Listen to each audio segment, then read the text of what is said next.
Friends, మీరు stock మార్కెట్లో invest చేయాలనుకుంటున్నారా? ట్రేడింగ్ చేస్తూ మనీ సంపాదించాలనుకుంటున్నారా? అయితే మీకు ఖచ్చితంగా ఒక డీమాట్ అకౌంట్ అనేది అవసరం.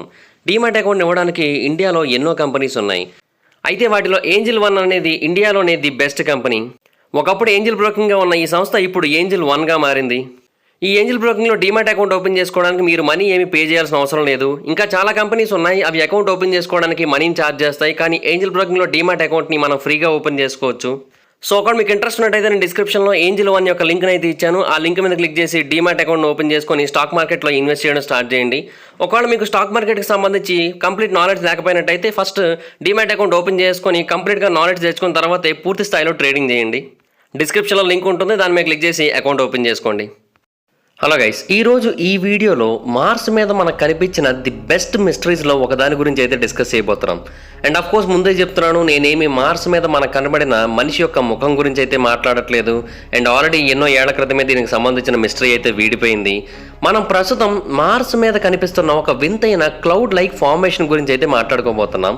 అండ్ ఈ ఇమేజ్లు కనుక మీరు చూసినట్టయితే ఆ క్లౌడ్ లైక్ ఫార్మేషన్ అనేది మనకు కంటిన్యూస్గా కనిపిస్తూ ఉంది. దీన్ని మొదట 2018లో మార్స్ ఎక్స్ప్రెస్ అనే ఒక మిషన్ ద్వారా కనుగొనడం జరిగింది. అండ్ అప్పటి నుంచి ఇప్పటి వరకు ఇది మనకు కనిపిస్తూనే ఉంది. ఇది ఒక పురాతన కాలం నాటి యాక్టివ్ వాల్కనో నుంచి బయటకు వస్తోంది. ఆ పురాతన కాలం నాటి వాల్కనో పేరు ఆర్సీ మాంట్.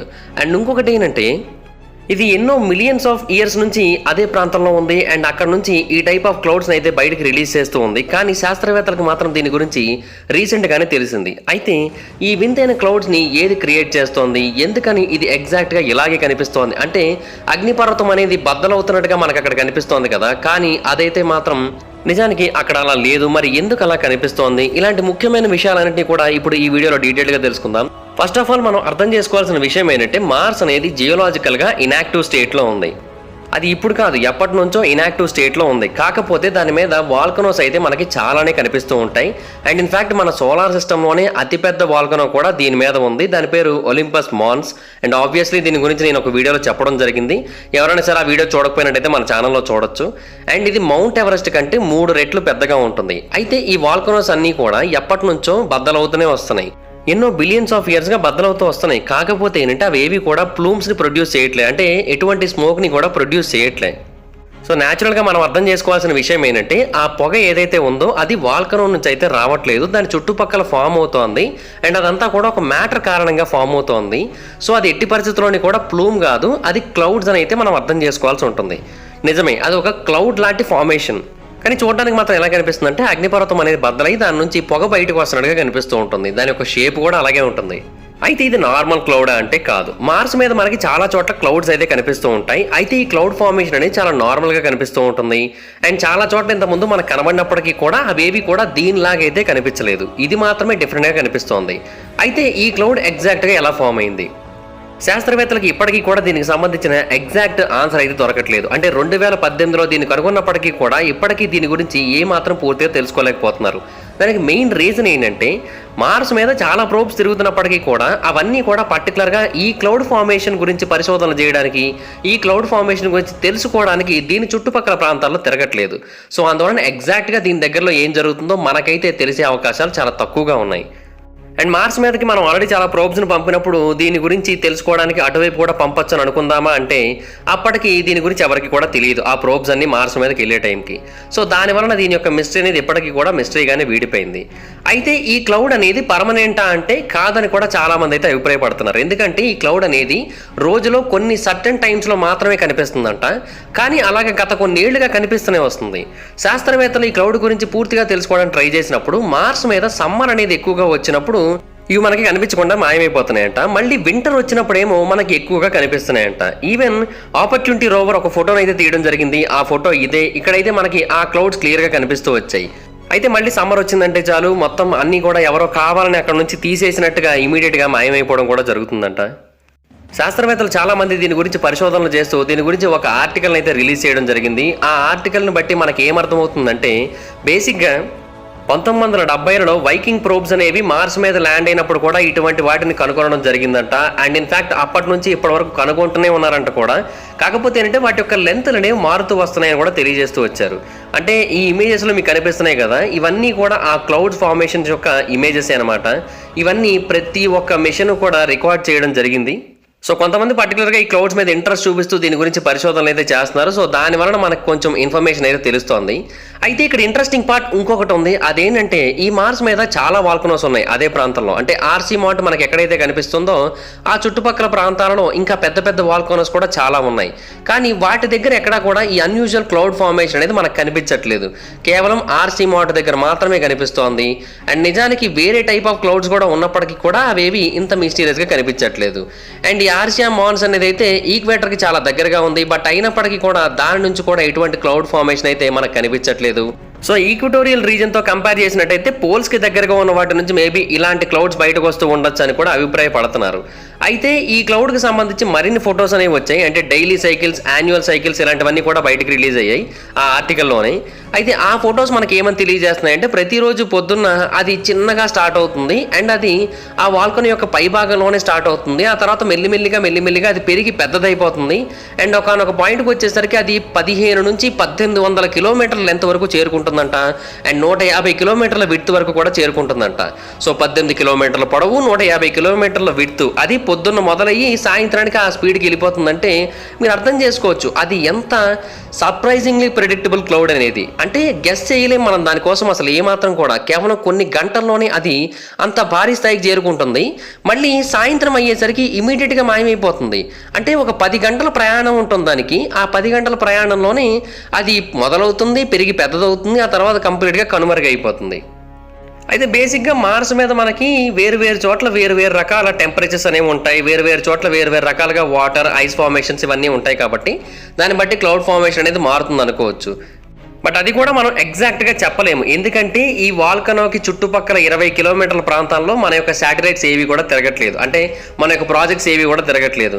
ఒకవేళ అవి కనుక ఆ 10 గంటల ప్రాంతంలో అక్కడికి వెళ్ళి దాని గురించి పరిశోధన చేసినట్టయితే అప్పుడు మాత్రమే దీని గురించి ఎగ్జాక్ట్ ఇన్ఫర్మేషన్ అయితే మనకు తెలుస్తుంది. సో శాస్త్రవేత్తలు విజువల్గా అబ్జర్వ్ చేయకుండా ఏమీ చెప్పలేరు కదా వాళ్ళైనా సరే. సో 10 గంటల పాటు కంటిన్యూస్గా అబ్జర్వ్ చేసినట్టయితేనే దాని గురించి మనకి ఎగ్జాక్ట్ ఇన్ఫర్మేషన్ అయితే తెలుస్తుంది. ప్రస్తుతానికైతే టెక్నికల్ కెమెరాస్ మనకి కొంచెం ఇన్ఫర్మేషన్స్ అయితే మనకు అందిస్తున్నాయి. For example Mars Express mission మనకి ఈ డీటెయిల్స్ అయితే ఫస్ట్గా అందించిందని చెప్పాను కదా. అయితే దీనికి కూడా ఒక విజువల్ మానిటరింగ్ కెమెరా అనేది ఉంది. అండ్ దాని యొక్క మెయిన్ పర్పస్ ఏంటంటే జస్ట్ కొన్ని మెయిన్ డీటెయిల్స్ని అబ్జర్వ్ చేసి వాటి యొక్క ఇన్ఫర్మేషన్ మొత్తాన్ని కూడా భూమికి పంపించడం. అంటే బీగిల్ రోవర్ అనేది ఈ మార్స్ ఎక్స్ప్రెస్ మిషన్ నుంచి సెపరేట్ అయింది మార్స్ మీద ల్యాండ్ అవడం కోసం. సో అప్పటి వరకే రికార్డ్ చేయగలిగింది, ఆ తర్వాత రికార్డ్ చేయలేదు.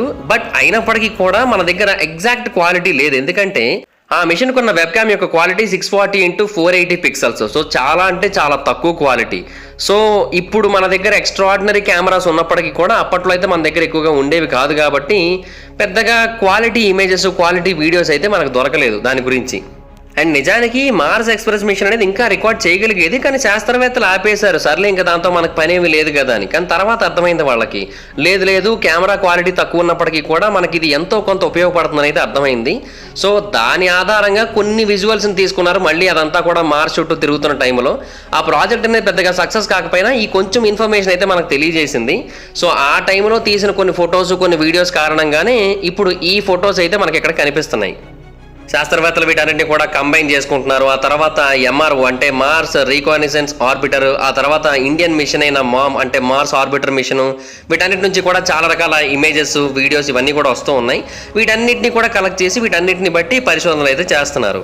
అండ్ మార్స్ ఆర్బిటర్ మిషన్ యొక్క గొప్పతనం గురించి చెప్పాలంటే మార్స్ మీదకి అత్యంత తక్కువ ఖర్చుతో వెళ్ళిపోయిన ప్రాజెక్ట్ అది.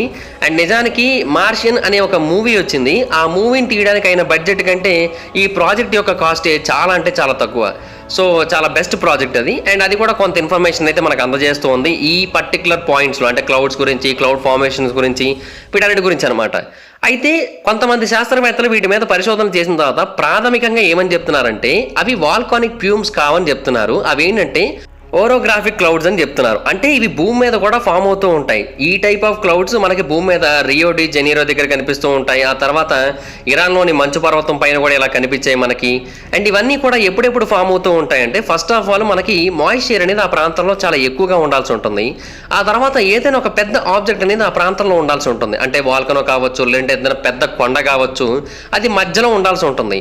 సో ఆ టైంలో ఏంటంటే ఎయిర్ ఫ్లో అనేది ఆ ఫోర్సెస్ ద్వారా బ్లాక్ చేయబడుతూ ఉంటుంది. ఉంటుంది. సో ఆ టైంలో ఆ మౌంటైన్ ఈ టైప్ ఆఫ్ ఓరోగ్రాఫిక్ లిఫ్ట్ని అయితే క్రియేట్ చేస్తుంది. సో అప్పుడు ఈ టైప్ ఆఫ్ క్లౌడ్స్ అనేవి ఫామ్ అవుతూ ఉంటాయి అన్నమాట.